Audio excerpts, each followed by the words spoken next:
Halo sahabat kebun, tahukah Anda bahwa keberhasilan budidaya kelapa sawit ditentukan oleh banyak faktor?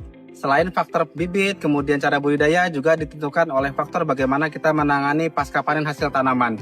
Dalam video kali ini, saya akan sedikit berbagi ilmu mengenai budidaya kelapa sawit, sehingga kelapa sawit kita bisa menghasilkan hasil yang maksimal dan bisa mensejahterakan para kebun.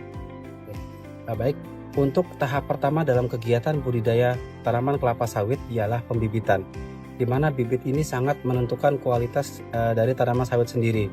Nah, untuk yang mau hasil baik, gunakanlah bibit-bibit yang sudah memang bersertifikat dari dinas seperti itu ya. Karena bibit yang bersertifikat biasanya sudah diperiksa, sudah melalui beberapa tahapan seleksi, sehingga yang dihasilkan memang bibit terbaik.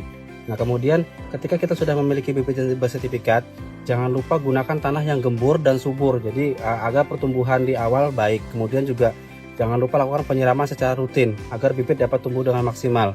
Nah, kemudian bibit seperti ini baru bisa dipindah ke tanah atau ke lahan itu pada saat berumur 12-14 bulan. Sebelum menanam, lahan harus dibersihkan dari gulma dan sisa tanaman. Kemudian dibuat saluran drainase.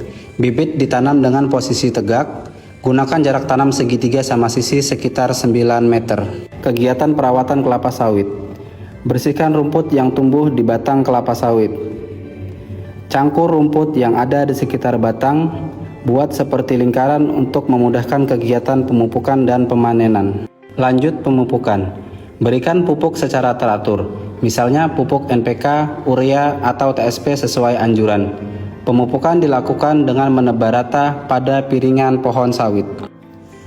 Kelapa sawit mulai menghasilkan pada umur 30 hingga 36 bulan setelah tanam. Kriteria buah sawit yang siap panen dapat ditentukan dari adanya perubahan warna buah dan jumlah brondolan yang jatuh, 5-10 brondolan per kilogram berat janjang atau BJR yang jatuh secara alami.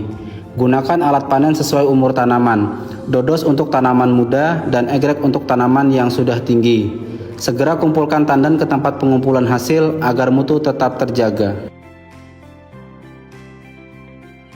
Demikianlah video singkat tentang budidaya tanaman kelapa sawit, mulai dari pembibitan, penanaman, kemudian perawatan, panen, dan pasca panen.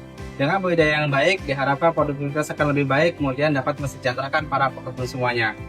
Sampai jumpa di video penyuluhan selanjutnya. Salam kebun, salam pekebun Indonesia.